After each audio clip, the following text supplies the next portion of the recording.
Welcome back to Conflicts of Interest. This is episode 694, and today is October 20th, 2024. I'm the host of the show, Kyle Anzalone, and today joined by co-host Connor Freeman. Connor, how you doing? I'm doing well, Kyle. How are you? Doing very well, Connor, and we had this fantastic article.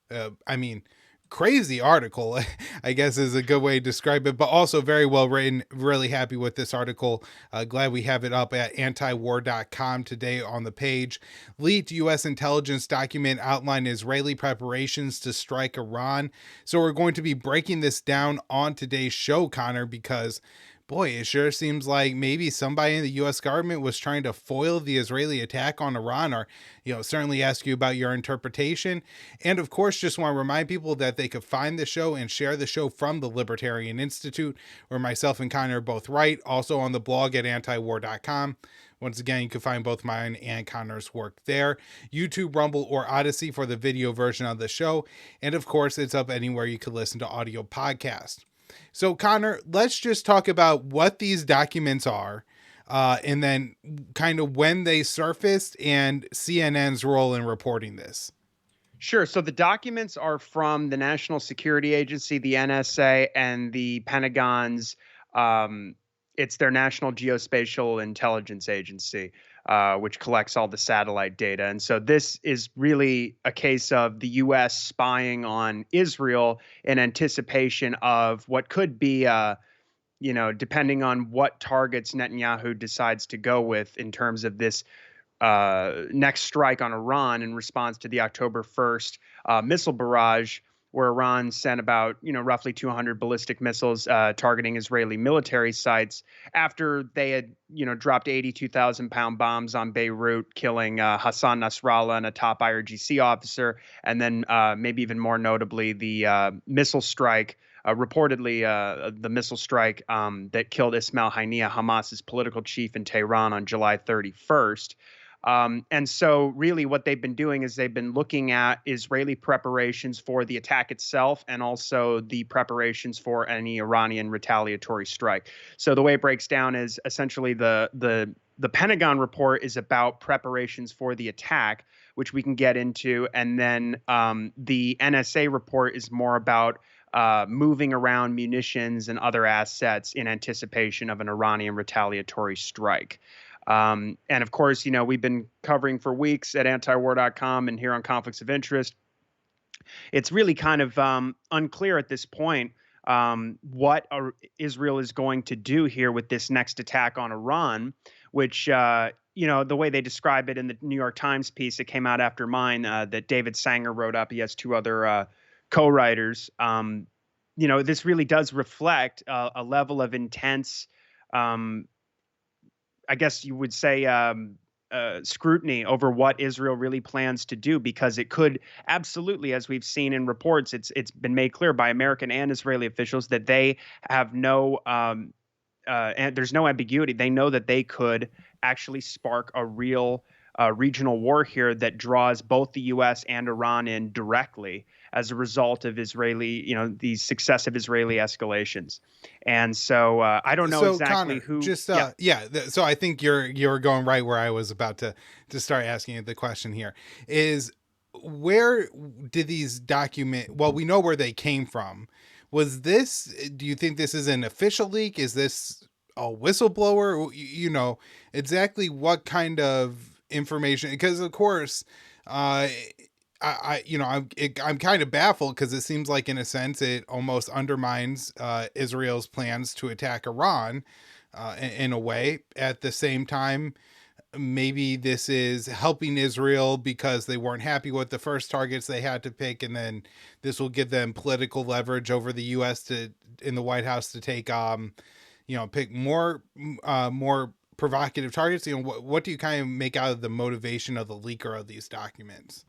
Well, at this time, we really don't know. I mean, it could turn out to be another Jack Teixeira type leaker. the Air National Guardsmen who released all those documents on Discord, which we'll get back to that later because there were some interesting revelations about Israeli preparations and drills in anticipation of an attack on Iran that came out back then in early 2023. And there was a great write-up by The Intercept about how in those leaks it was revealed that the CIA was at that time uncertain about whether Netanyahu was just really kind of preparing for a strike on Iran, or if he really wanted to, just I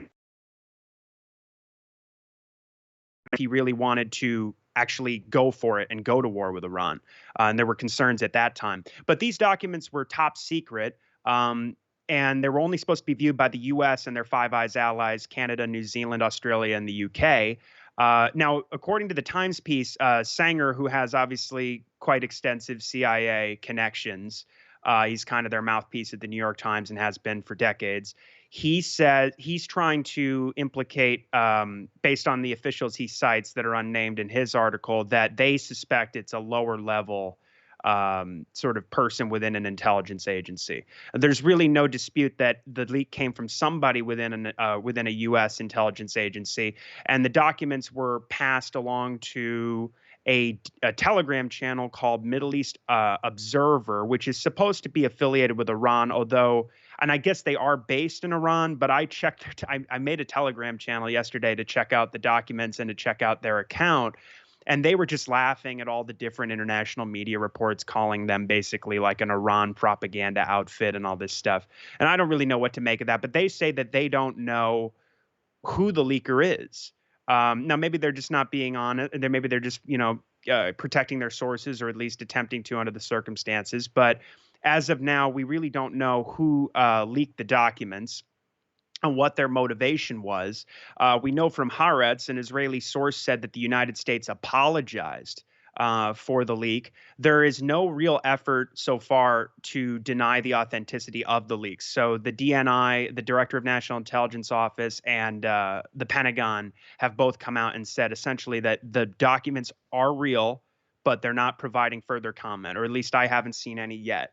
And that's been reiterated in virtually every report I read yesterday and today about the documents. Now, it could be how that are the Israelis responding to this? Because I guess that's a little bit more insight onto the motivation of this, how upset the Israelis are. Well, it sounds like they're saying basically the U.S. officials and the Israeli officials are saying the same thing, that we take this very seriously, and they're sort of being emphatic. As I said, the Americans felt compelled to apologize to Tel Aviv. Israeli officials say that this is a serious breach and causes great concern. The most notable thing to me is the fact that, at least in the Times of Israel report that I included that I linked in the article, there's a quote from an Israeli official on who's speaking to Channel 12, who said that because there was a drone attack on Netanyahu's alleged drone attack on one of Netanyahu's residences in Israel this weekend. They're saying that, it's included in the article. They're saying that this gives Israel more carte blanche with respect to targets it can select for its Iran strike. And so the timing of that quote, they didn't really specify exactly when the guy said that, but I think that reflects probably a larger consensus potentially within the Israeli government that this leak is giving them leverage, like you suggested earlier, for Israel to hit potentially oil refineries or nuclear facilities, which they've previously said, at least according to the Post, to Biden, that they wouldn't do that. But then, as Dave DeCamp has noted in his articles, the Israeli Prime Minister's office came out and said basically, yeah, we listen to the opinions of the United States, but we make our own decisions and we'll do whatever we want if it's in our national interest. So, again, this on the one hand could have been an attempt to create leverage with Israel on the American side, but it could also backfire. And so we have to see, in the coming days, how this is going to be responded to. The other thing that is concerning to American officials that Sanger's piece outlines, they're concerned this could be really another Jack Teixeira type leak, as I said, meaning they think that this is possibly the tip of the iceberg. If it's just these two documents that are that are out there, which don't reveal any significant U.S. capabilities, it's really Israel that's taken a hit with these leaks. um, then they figure that they can more or less mitigate the damage of the disclosure. But if there's more, then that could spell a much larger problem for the national security state. But I do, like you said, I mean, I do see a lot of speculation on Twitter. As soon as I put out my article, I mean, most of the comments were like, "Ha, we don't believe that this was unintentional," or they say like the documents aren't legit because they don't include the U.S. role in the attack. I'm not going to get into any of that necessarily, but like you say, we have to assume that if there are any cool heads remaining in the White House, they must be very concerned. And we know that the Pentagon is surely concerned because they've quite simply physically cannot really go to war with Iran right now. We're stretched way too far and way too thin. And a war with Iran would be drastically worse than anything we've seen in these last 20 plus years in the of the post 9/11 terror wars. And it would imply, as I always mention, or try to mention, war with like at least 5 countries at once. If you go to war with Iran, you go to war with the whole axis of resistance simultaneously. And we're talking about escalating in Yemen, Syria, Lebanon, and Iraq. So there's, So what obviously a details big risk. about the Israeli planning for the attack were actually revealed in the document? Yes, sure. So what we're looking at is major drills. And this is what the Geospatial Intelligence Agency is talking about. These major drills that were carried out, I believe, on October 15th. And so these are Israeli Air Force exercises where they're using air-launched ballistic missiles, air-to-surface ballistic missiles, fighter jets, drones, refueling tankers. They were practicing air-to-air refueling and search and rescue missions. And they were using these refueling tankers that they had previously used when they bombed Yemen, when they bombed Hodeidah twice. The Israeli Air Force has handled, they're saying, at least 16 Golden Horizon ALBMs. These are the air-launched ballistic missiles, and 40 ISO-2 ROX ALBMs since October 8th. The document that you have up on the screen says, the Israeli Defense Forces continued key munitions preparation and covert UAV activity on October 16th, almost certainly for a strike on Iran. We cannot definitely predict the scale and scope of a strike on Iran, and such a strike can occur with no further geointelligence warning. The Israeli Air Force continued long-range air-launched ballistic missile handling on October 16th. The IAF has handled at least, like I said, these are the kinds of weapons that they're using. The IAF has also maintained the readiness of aerial refueling and support aircraft, and likely continued an aerial refueling exercise on October 15th. And then they're talking about preparations regarding air defense, weapons handling. They do mention one of the most revealing things about these documents we can't forget is they do show that Israel has nuclear weapons. And that's arguably the most controversial element of this, right? Because since 1976, since Senators John Glenn and Stuart Symington amended Washington's foreign assistance laws, our military aid to Israel, billions of dollars every year and over 20 billion just this year alone, are illegal because Israel is not a signatory of the Non-Proliferation Treaty and there's no UN inspections on their nuclear weapons program.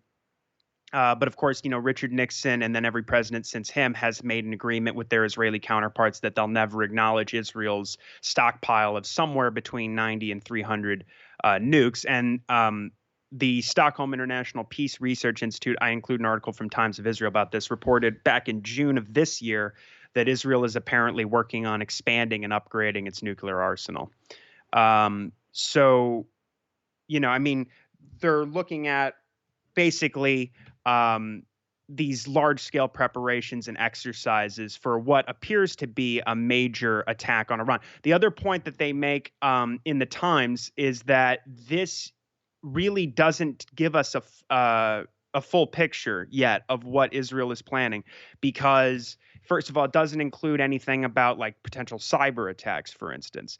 The other possible thing that Israel could do is in terms of their attacks would be, more covert sabotage strikes on Iran's nuclear program, like we've seen and covered numerous times throughout the years on the show. And so all those things could happen at once. I mean, Israel says that they're planning this major surprise attack, and I think it's going to be multifaceted. But the thing that we're looking at here with these documents relates primarily to the overt air attacks, and so that's what's being outlined here mostly. All right, Connor. Well, I mean, this is in a lot of ways baffling. There's so many different angles to it, and it's kind of, I think, hard to piece together because we really don't know the motivations of the leaker. Yeah, I could certainly imagine there's a lot of people within the Israeli government or the American government at this point that are pretty sick and tired of what the U.S. has been doing in Gaza and throughout the Middle East and our support for Israel. And so maybe there's some real dissent and somebody's trying to kind of undermine what the Israelis are doing or have going on here. Also, I mean, maybe the Defense Department feels like the White House has gone too far and signed off on too much, and they're looking to maybe undercut them. So, um, I guess what else from this article am I missing, or what other context do you want to add to this? Well, essentially, what we're looking at is we're at a point now where we have Israel. I mean, they just assassinated Yahya Sinwar by happenstance. They weren't intending to in Rafah. They've killed, as we mentioned earlier, Hassan Nasrallah and top IRGC officer with this major attack on Beirut with 82,000-pound bombs. We're seeing the war drastically expand into Lebanon, where it's really they're sort of emulating the first phase of the genocide in Gaza. And we are currently on the precipice of a much greater conflict. The U.S. recently bombed Yemen Houthi targets with B-2 stealth bombers, long-range heavy bombers, in a message to Iran, and that's from the Pentagon. So we don't really know. I mean, the real risk here is we don't know to the extent what the U.S. is going to do. I mean, I assume that it's going to be largely intelligence support and potentially some logistics. We now have the Terminal High Altitude Area Defense Missile System being deployed to Israel, along with 100 U.S. troops, who are going to become potential targets, and of course a tripwire. I mean, the Middle East is stupid And with American Israel tripwires. has asked for a second battery of those, so that would be another 200 troops. Although I'm not sure if Washington's in a position to grant them. I'm sure air defenses are stretched pretty thin around the world, given all the commitments and everything sent to Ukraine, and that's now in Eastern Europe and in the Asia Pacific and things like that. So these documents really don't give much insight into the timing of the strike, right? Right. I mean, the consensus that we see so far is that the attack will happen before the November 5th American elections, supposedly because Israel feels that if they wait any longer than that, it demonstrates weakness. That doesn't really sound like their real calculus. I think it has more to do with American politics than anything else. But I mean, no, they don't tell us the full scope of that. We don't know what the targets are yet, and we don't know a timeline for when the attack is going to take place. We've heard Biden say things, I guess, in Germany recently. He said that, I'm aware of when the attack is going to take place and what the targets are. I don't believe that, to say the least, but that is what's being said. Now, there's all these, as I said, there's this, we don't know. I mean, they could be hitting oil facilities, nuclear facilities. Russia has warned emphatically that Israel is not to attack Iranian nuclear facilities, that there will be consequences for that. We know that later on this month at the BRICS meeting, Russia is expected to sign a comprehensive security agreement, a strategic security agreement with Iran, and that could change the calculus of all of this because, as Ray McGovern... So I'm a little bit skeptical about those Russian threats, just because, Connor, I'm not sure if Russia's really in a position to enter into a conflict in the Middle East. And as much as supporting Iran is probably something that Putin is concerned about, Russia has other interests in the Middle East, including their naval base on the Mediterranean Sea, that I think would almost be a higher priority, and certainly something that Israel would target should Iran get into the war on the side of the Iranians. Now, could they deploy some air defense systems to Iran, or something like that, give Iran some weapons? Sure, that's possible, but how much of a position is Russia in to be sacrificing its air defense systems, given that, Putin seems to have bitten off a little bit more than he could chew in Ukraine? And, sure, the Russians are winning and will eventually win that war, but they're still working on getting the Ukrainians out of Kursk. I mean, Yeah. how would that play to the Russian people, of course, if Russian air defense systems are being deployed to Iran, while Russian cities are under attack from American long-range missiles fired by the Ukrainians? I'm not sure how much of a threat that is. And, we saw that report. I guess it's not a report. So Andrew Coburn just posted on Twitter, and I want to say, because he is saying that this is a rumor that he's hearing, that the White House has greenlit attacks on Iranian nuclear facilities. And, Connor, I can almost see a world where Netanyahu assumes that if he doesn't get this done, an attack on the Iranian nuclear facilities under the Biden administration, that Trump might not go along with it. I mean, we saw Trump escalate a lot, with the Iranians, but at the end of the day, after the assassination of Soleimani and then the Iranian ballistic missile attack on an American base in Iraq, he de-escalated. After the Iranians shot down a U.S. Drone over the Persian Gulf, he did end up de-escalate, or he didn't go further up the escalation ladder, which ultimately led to a de-escalation, or the possible de-escalation.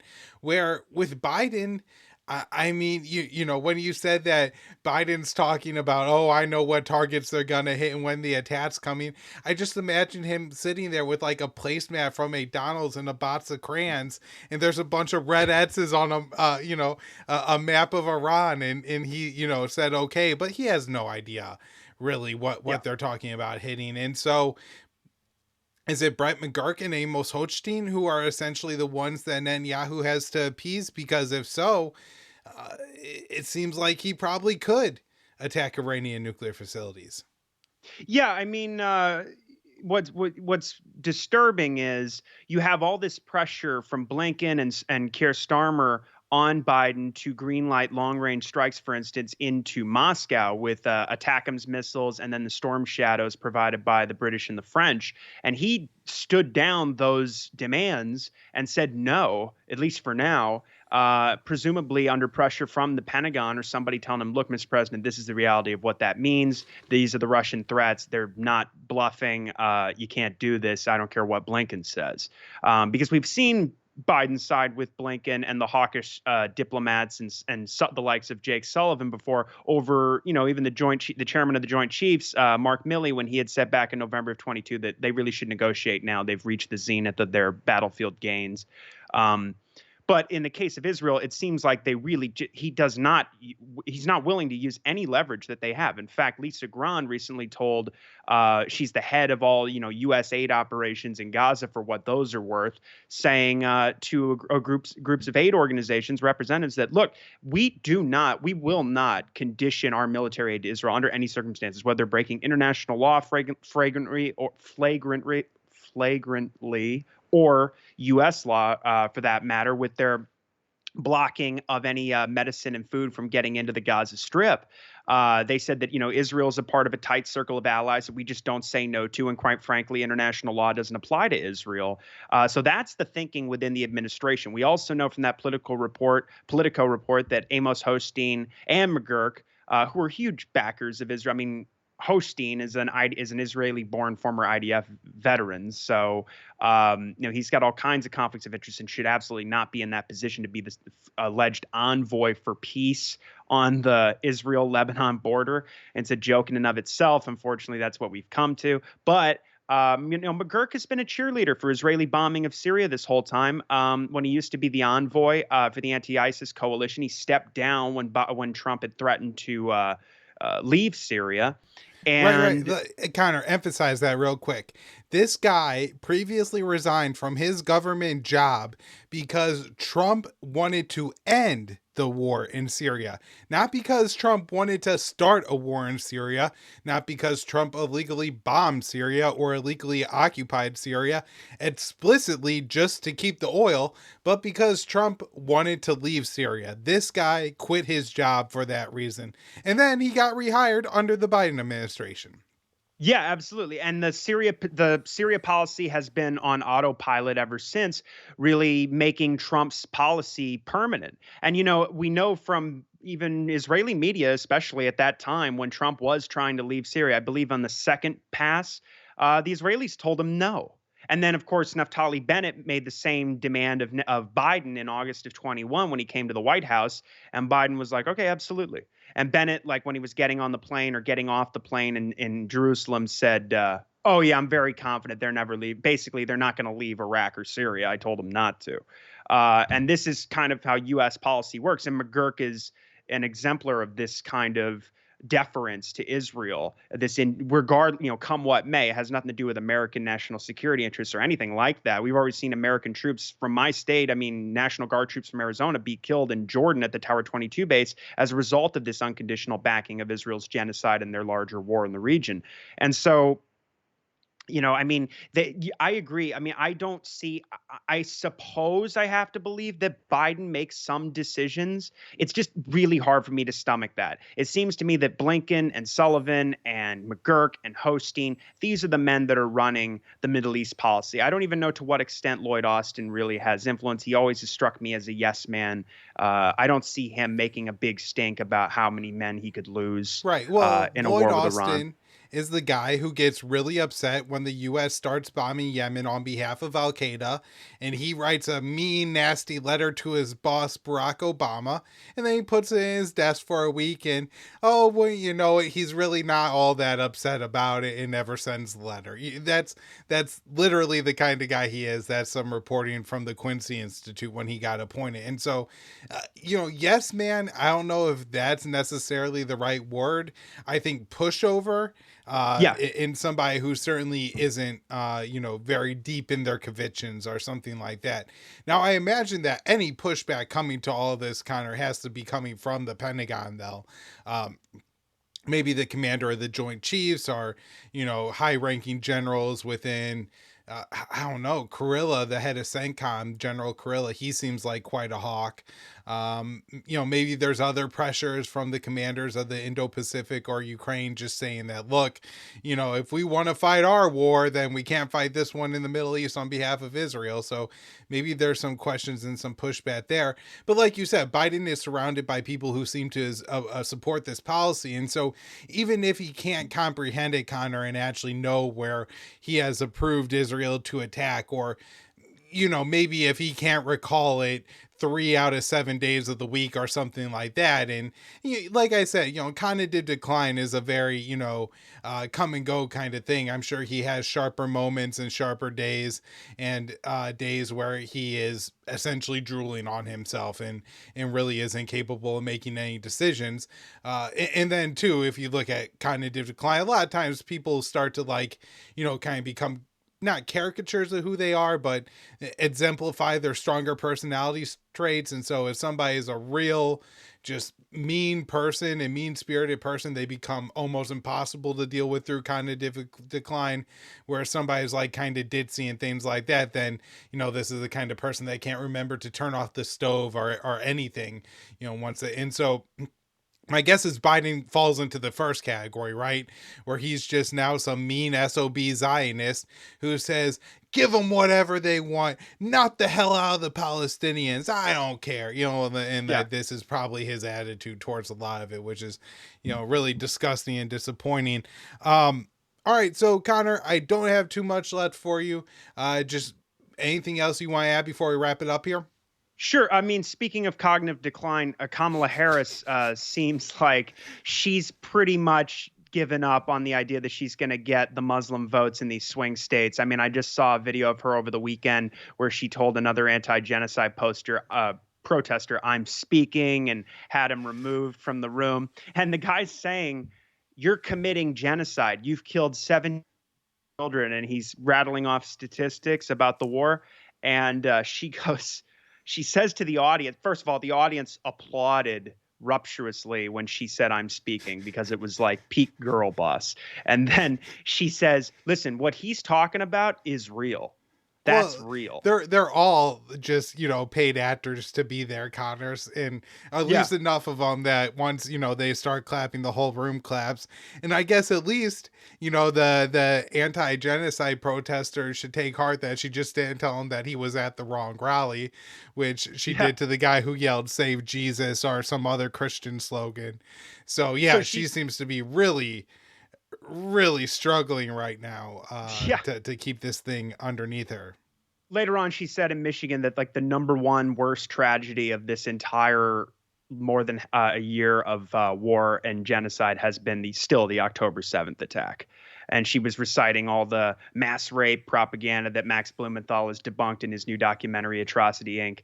And so, in the DNC platform, we can't forget essentially what the Democrats' position is they don't want to necessarily run on we're exterminating the Palestinians, right? But what they want to say is we're protecting Israel from Iran and their proxies. Look at how good we're doing in Yemen, where we launched the largest naval battle since World War II, and we've bombed them hundreds of times. I know it hasn't amounted to much, but still, we're killing a lot. We're dropping a lot of bombs. We spent over $1 billion.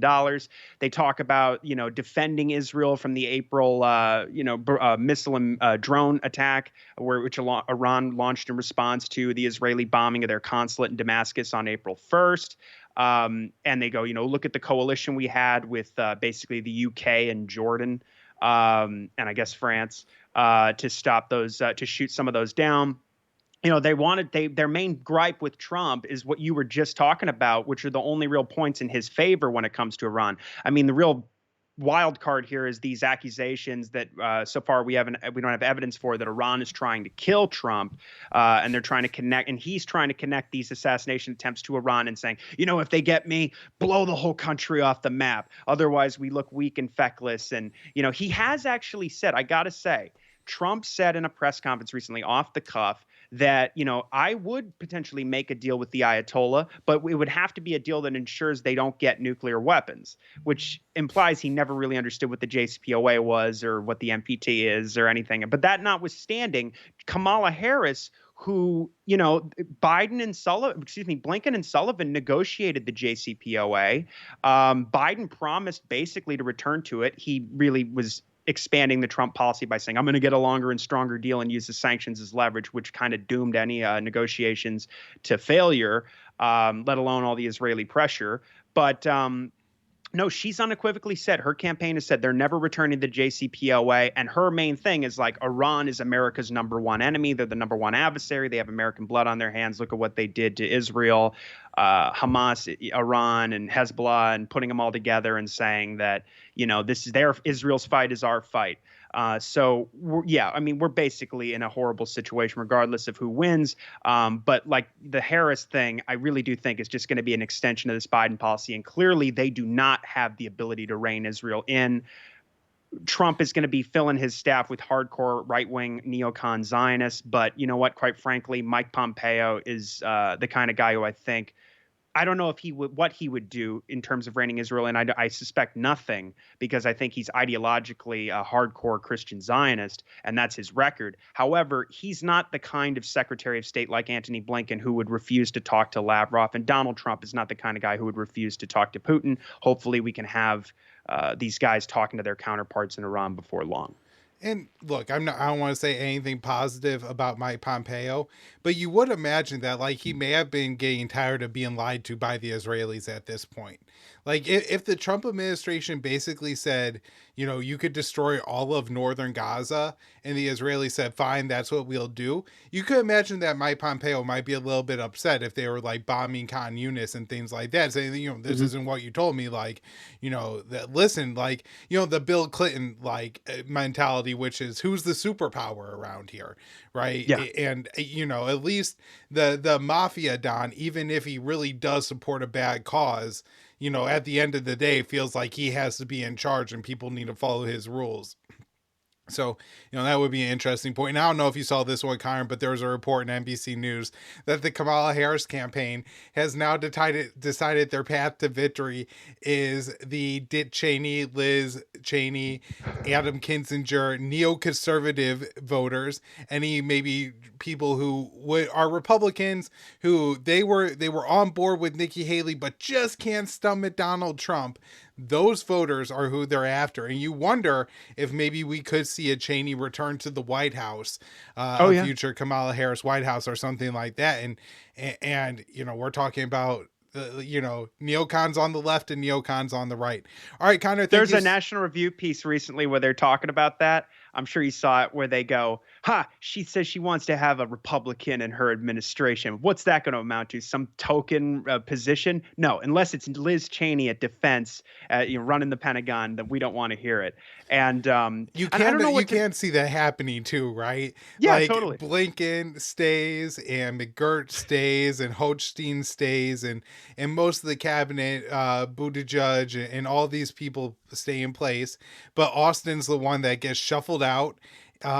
Because you got to have some Kamala Harris people come in, and she pits Liz Cheney. I mean, Could Kissinger's be. probably on the list too. I think he was in the military, and I know he's a major hawk. So, Yeah. absolutely wild. All right, Connor, thank I you. don't know. A last question. I don't know what to make of this. I'm curious what you do. Did you see Mike Johnson say recently? And maybe this could just be politics, but did you see him say recently he has no appetite for continuing to fund Ukraine? That's a major about face, and I don't know if that indicates a real Well, understanding I within mean, Congress that the war is going to expand greatly here soon in the Middle East. didn't he tell Glenn Greenwald the same thing 2 months before he became Speaker of the House?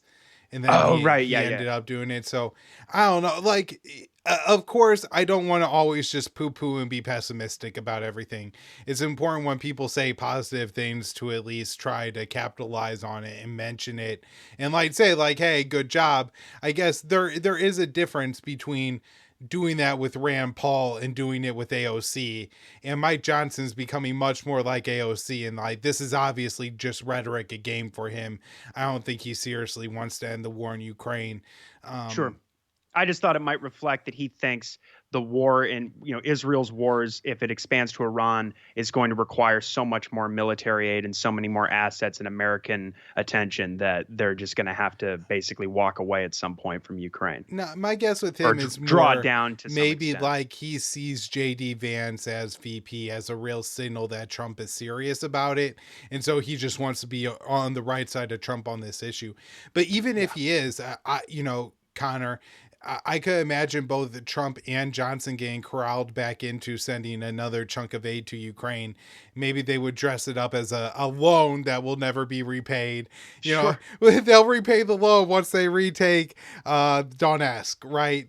And then the U.S. spends another $50 billion demining the country and cleaning up all the cluster munitions. Then, sure, Ukraine's going to pay back that loan. Yeah. Although, I mean, who knows? It may just be too late for the Ukrainians, and there's just not enough time to pass another major arms package. Although you would think if Washington thought that the Ukrainians were about to implode, they would pass another massive arms package, and then they would just be sitting on a pile of weapons, like $50 billion in weapons that they have funding for, and oh boy, we can't send it to the Ukrainians, and so Yep. I bet there's going to be a lot of different groups around the Middle East and the Israelis and Taiwan that the U.S. would be very happy to distribute those weapons out to. So, all right, Connor, we should wrap up there. Everybody, thanks for tuning in. We'll be back with more shows this week. Thanks, everyone.